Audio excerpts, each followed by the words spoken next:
মৰমৰ ছাত্ৰ ছাত্ৰীসকল যোৱা ভিডিঅ'ত তোমালোকক এটা কোৱেশ্চন দিছিলোঁ তোমালোকে সলভ কৰা নাই তোমালোকে কমেণ্টত লিখিলে তোমালোকে কেশ 100 পালা হয় কিন্তু তোমালোকে কৰা নাই যিয়ে নহওক কোৱেশ্চনটোৰ আনসাৰ হ'ব এনেকা যে পৃথিৱীত আটাইতকৈ বেছি ঘাত সহনীয় মৌলটো হ'ল আমাৰ সোণ সেইকাৰণে তেখেতে সোণ পাত ব্যৱহাৰ কৰিছিল কোনে ৰাদাৰফোৰ্ডে আচ্ছা সোণ পাতৰ পৰিৱৰ্তে যদি বেলেগ এলিমেণ্ট অৰ্থাৎ মেটেল ইউজ কৰিলে হয় তেনেহ'লে ইমান পাতল যিমানখিনি পাতল আমাৰ ফইলৰ দৰকাৰ হৈছিল সিমানখিনি পাতল ফইল তেখেতে নাপালে হয় সেইকাৰণে তেখেতে বাকী মৌলবিলাকক বাদ দি তেখেতে সোণকে এক্সপেৰিমেণ্টত ব্যৱহাৰ কৰিছিল পৰীক্ষাত ব্যৱহাৰ কৰিছিল আকৌ এবাৰ কৈ দিছোঁ পৃথিৱীত সবতকৈ ঘাত সহনীয় মৌলটো হ'ল আমাৰ সোণক মানে পিটি খুব পাতল বনাব পাৰি কাৰণে ৰাদাৰফোৰ্ডে এই সোণৰ পাতক পৰীক্ষাত ব্যৱহাৰ কৰিছিল আচ্ছা আজি কোৱেশ্চনটো তোমালোকে আহিব চাই থাকা ইতিমধ্যে আমি ডিছকাছ কৰিছোঁ ৰাদাৰফোৰ্ডৰ পৰীক্ষাটোৰ বিষয়ে আজি আমি ডিছকাছ কৰিম ৰাদাৰফোৰ্ডৰ পৰীক্ষাৰ পিছত তেখেতে যি পৰমাণুৰ আৰ্হিৰ স্বীকাৰ্য প্ৰদান কৰিছিল সেই স্বীকাৰ্য আৰু তাৰ সীমাবদ্ধতা নাই আচ্ছা তেনেহ'লে আমি আৰম্ভ কৰোঁ প্ৰথম স্বীকাৰ্য নম্বৰ 1 পৰমাণু এটাৰ ধনাত্মক আধানযুক্ত নিউক্লিয়াছ থাকে চিম্পল আৰু কৈছোঁ ৰাদাৰফোৰ্ডৰ মতে পৰমাণু এটাৰ কেন্দ্ৰত ধনাত্মক আধানযুক্ত এটা অংশ থাকে যাক নিউক্লিয়াছ বুলি কোৱা হয় আৰু এই পৰমাণুটো যে আছে পৰমাণুটোৰ গোটেইখিনি ভৰ ইয়াতেই থুপ খাই থাকে এই মাজৰ অংশটোতে থুপ খাই থাকে তাৰপিছত হ'ল কি আমাৰ 2 নম্বৰ স্বীকাৰ্যটো হ'ল যে পৰমাণু এটা নিউক্লিয়াছটোৰ চাৰিওফালে কিছুমান সুনিৰ্দিষ্ট কক্ষপথ থাকে যিবিলাক কক্ষপথত ইলেক্ট্ৰনবিলাক প্ৰদক্ষিণ কৰে নহ'লে আমাৰ নিউক্লিয়াছৰ চাৰিওফালে কিছুমান সুনিৰ্দিষ্ট পথ থাকে এই পথবিলাকত ইলেক্ট্ৰনবিলাকে কি কৰে পৰিভ্ৰমণ কৰে আচ্ছা আৰু 3 নম্বৰ স্বীকাৰ্যটো হ'ল যে এই ধনাত্মক আধানযুক্ত অংশটো পৰমাণুটোৰ তুলনাত খুব কম সংখ্যক ঠাই আগুৰি আছে এয়াই হ'ল আমাৰ ৰাদাৰফোৰ্ডৰ পৰীক্ষাৰ ৰাদাৰফোৰ্ডৰ পৰমাণুৰ আৰ্হিৰ স্বীকাৰ্যকেইটা 3টা অ'কে নম্বৰ 1 আকৌ এবাৰ কৈ দিছোঁ যে পৰমাণু এটাৰ কেন্দ্ৰত ধনাত্মক আধানযুক্ত এটা অংশ থাকে যিটো অংশত পৰমাণুটোৰ গোটেইখিনি ভৰ থুপ খাই থাকে 1 নম্বৰ স্বীকাৰ্য 2 নম্বৰ স্বীকাৰ্যটো হ'ল কি যে নিউক্লিয়াছটোৰ চাৰিওফালে ধনাত্মক আধানযুক্ত অংশটোই হ'ল নিউক্লিয়াছ পৰমাণু এটা ধনাত্মক আধানযুক্ত অংশটোই হ'ল নিউক্লিয়াছ এই নিউক্লিয়াছৰ চাৰিওফালে কিছুমান সুনিৰ্দিষ্ট কক্ষপথ থাকে এই সুনিৰ্দিষ্ট কক্ষপথত ইলেক্ট্ৰনবিলাকে পৰিভ্ৰমণ কৰে আচ্ছা আৰু 3 নম্বৰ পইণ্টটো হ'ল এই ধনাত্মক আধানযুক্ত অংশটো যে আছে ই খুবেই কম সংখ্যক ঠাই আগুৰি আছে এয়াই হ'ল আমাৰ ৰাদাৰফোৰ্ডৰ পৰমাণুৰ আৰ্হিৰ স্বীকাৰ্যসমূহ এতিয়া আমি ডিছকাছ কৰোঁ সীমাবদ্ধতা সীমাবদ্ধতা হ'ল কি তোমালোকে জানা যে ইয়াৰ আধানযুক্ত কণা ইলেক্ট্ৰন হ'ল আমাৰ আধানযুক্ত কণা ধৰি লোৱা সববিলাক মচি দিছোঁ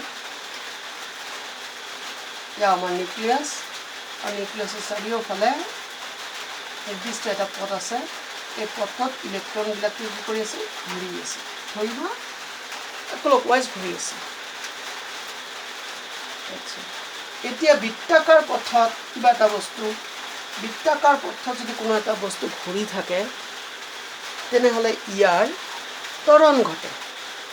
আচ্ছা, বৃত্তাকাৰ পথত যদি সুষম বেগতো গতি কৰি থাকে, সুষম দ্ৰুতিত যদি গতি কৰি থাকে, সুষম দ্ৰুতি বুলি কৈছোঁ, সুষম দ্ৰুতিত যদি গতি কৰি থাকে তেনেহ'লে ইয়াৰ ত্বৰণ ঘটে। আচ্ছা, তোমালোকৰ ইয়াতে কুৱেশ্যন থাকিল, এই কুৱেশ্যনটো আনচাৰ দিব পাৰিলে তোমালোকে কমেণ্টত লিখিব পাৰিলে 100 টকা তোমালোকক কেছ দিয়া হ'ব যে সুষম দ্ৰুতিৰে যদি বৃত্তাকাৰ পথত কোনো এটা বস্তু ঘূৰি থাকে তেনেহ'লে ইয়াৰ ত্বৰণ ঘটে কেনেকৈ। ইয়াৰ দ্ৰুতি যিহেতু সুষম কিন্তু ত্বৰণ তেন্তে কেনেকৈ হ'ল, এয়া কুৱেশ্যন। বৃত্তাকাৰ পথত সুষমভাৱে ঘূৰ্ণীয়মান বস্তু এটাৰ ত্বৰণ ঘটেই কেনেকৈ, এয়াই হ'ল তোমালোকৰ কুৱেশ্যন। তোমালোকে আনচাৰ দিব পাৰিলে তোমালোকে 100 টকা কেছ পাবা। অ'কে, তেতিয়া আমি আহোঁ। যিহেতু বৃত্তাকাৰ পথত ঘূৰি থকা অৱস্থাত আমাৰ ইলেক্ট্ৰনৰ ত্বৰণ ঘটে, ত্বৰণ ঘটিলে কি হয়, ইয়াক শক্তি বিকিৰণ কৰিবলগীয়া হয়। কাৰণ ই চাৰ্জ পাৰ্টিকেল মানে আধানযুক্ত কণা। আধানযুক্ত কণা এটা যেতিয়া বৃত্তাকাৰ পথত কক্ষপথত গতি কৰি থাকে তেতিয়া ইয়াৰ ত্বৰণ হয়। যদি ইয়াৰ ত্বৰণ হয় তেনেহ'লে ই শক্তি বিকিৰণ কৰিবলগীয়া হয়। এতিয়া এই ইলেক্ট্ৰনটো যদি এনেকৈ ঘূৰি আছে থাক, কিন্তু ইয়াক যদি শক্তি বিকিৰণ কৰিবলগীয়া হয় ইয়াৰ পথটো হ'ব লাহে লাহে লাহে লাহে লাহে এনেকৈ ঘূৰি লাষ্টত গৈ ই কেন্দ্ৰত পৰি যাব। যদি ই কেন্দ্ৰত পৰি যায়, ইলেক্ট্ৰন এটাই যদি আমাৰ নিউক্লিয়াছত পৰি যায় তেনেহ'লে বাকী ইয়াৰ ফলচৰ যিমানবিলাক আছে চববিলাক ধ্বংস হৈ যাব। অৰ্থাৎ আমাৰ এই পৰমাণুটোৰ অস্তিত্বই নোহোৱা হৈ যায়। যদি পৰমাণুৰ অস্তিত্বই নোহোৱা হৈ যায় তেনেহ'লে ই আকৌ কেনেধৰণৰ পৰমাণুৰ আৰ্হি হয়। আমিতো জানো যে এইটো আমাৰ পেনটো ঠিকে আছে, ইটো এনেকৈ মই হাতত লৈছোঁ, ই লাহে লাহে লাহে লাহে নষ্ট হৈ যোৱা নাই, ঠিকেই আছে। পৰমাণুবিলাক আমাৰ সুস্থিৰ। কিন্তু ৰাদাৰফৰ্ডৰ কথা মতে কি হৈ গ'ল যে পৰমাণু এটা অস্থিৰ হ'ব। কিয় অস্থিৰ হ'ব, যে বৃত্তাকাৰ, আকৌ এবাৰ কৈ দিছোঁ, ৰাদাৰফৰ্ডৰ পৰমাণুৰ আৰ্হিৰ সীমাবদ্ধতাটো হ'ল যে ৰাদাৰফৰ্ডে কোৱাৰ দৰে পৰমাণু এটা নিউক্লিয়াছৰ চাৰিওফালে কিছুমান বৃত্তাকাৰ পথত ইলেক্ট্ৰনবিলাক ঘূৰি থাকে। ইলেক্ট্ৰনবিলাক হ'ল ঋণাত্মক আধানযুক্ত কণিকা। বৃত্তাকাৰ পথত ঘূৰি থাকোঁতে ইয়াৰ ত্বৰণ ঘটে। যদি ই ত্বৰণ ঘটে তেনেহ'লে ইয়াৰ শক্তি বিকিৰণ হয়। শক্তি যদি বিকিৰণ হয় তেনেহ'লে ইয়াৰ কক্ষপথ আমাৰ স্পাইৰাল হ'ব, মানে স্প্ৰিঙৰ দৰে হ'ব। স্প্ৰিঙৰ দৰে ঘূৰি এটা সময়ত ইলেক্ট্ৰন গৈ কেন্দ্ৰত পৰি যাব, মানে জাহ খাব। আচ্ছা, কেন্দ্ৰত যদি পৰি যায় তেতিয়া কি হ'ব, আমাৰ পৰমাণুটোৰ অস্তিত্বই নোহোৱা হৈ যাব। কিন্তু আমি জানো পৰমাণু সুস্থিৰ, অৰ্থাৎ ৰাদাৰফৰ্ডে পৰমাণুৰ সুস্থিৰতাৰ বিষয়ে কোনো ব্যাখ্যা দিব পৰা নাছিল। সেয়াই হ'ল আমাৰ ৰাদাৰফৰ্ডৰ পৰমাণুৰ আৰ্হিৰ সীমাবদ্ধতা। তেনেহ'লে মই কুৱেশ্যনটো আকৌ আমাৰ ক্লাছটো ৰিভিউ দিছোঁ। আচ্ছা, ক্লাছটোৰ ৰিভিউতে আছে আমাৰ 1 নম্বৰ, ৰাদাৰফৰ্ডৰ পৰমাণুৰ আৰ্হিৰ স্বীকাৰ্যসমূহ কি? তেখেতে কৈছিল যে পৰমাণুৰ কেন্দ্ৰত এটা ধনাত্মক আধানযুক্ত অংশ থাকে, আচ্ছা, যাক আমি নিউক্লিয়াছ বুলি কওঁ। পৰমাণুখিনিৰ গোটেই ভৰ এই নিউক্লিয়াছতেই নিহিত হৈ থাকে। 1 নম্বৰ গ'ল। 2 নম্বৰটো হ'ল কি, পৰমাণুটোৰ নিউক্লিয়াছৰ চাৰিওফালে কিছুমান সুনিৰ্দিষ্ট কক্ষপথত ইলেক্ট্ৰনবিলাক ঘূৰি থাকে। নম্বৰ 3টো হ'ল যে এই ধনাত্মক আধানযুক্ত অংশটো খুব নগণ্য বা কম সংখ্যক ঠাই আগুৰি আছে।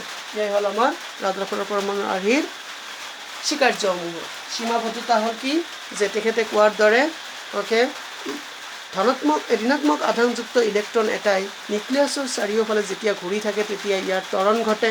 ত্বৰণ যেতিয়া ঘটে ইয়াৰ দ্বাৰা শক্তি বিকিৰণ কৰিবলগীয়া হয়। যদি শক্তি বিকিৰণ কৰিবলগীয়া হয় তেনেহ'লে ইয়াৰ ঘূৰ্ণীয়মান পথটো লাহে লাহে কেন্দ্ৰৰ ফালে হ'ব আৰু এটা সময়ত গৈ ই কেন্দ্ৰত জাহ খাই যাব, অৰ্থাৎ পৰমাণুটোৰ অস্তিত্ব নোহোৱা হৈ যাব। কিন্তু আমি জানো পৰমাণু সুস্থিৰ। ইয়াৰ পৰা গম পোৱা গ'ল যে ৰাদাৰফৰ্ডৰ পৰমাণুৰ আৰ্হিয়ে পৰমাণুৰ সুস্থিৰতাৰ কোনো ব্যাখ্যা দিব পৰা নাছিল। এয়াই হ'ল আমাৰ ৰাদাৰফৰ্ডৰ আৰ্হিৰ সীমাবদ্ধতা। গতিকে তোমালোকে হয়তো বুজি পাইছা। তোমালোকে কমেণ্টত কৰিবা, কমেণ্ট পাৰ্টিকুলাৰলি আনচাৰটো দিবা। আনচাৰটো দিলে তোমালোকক কেছ প্ৰাইজ দিয়া হ'ব। Thank you. Let's see the next class.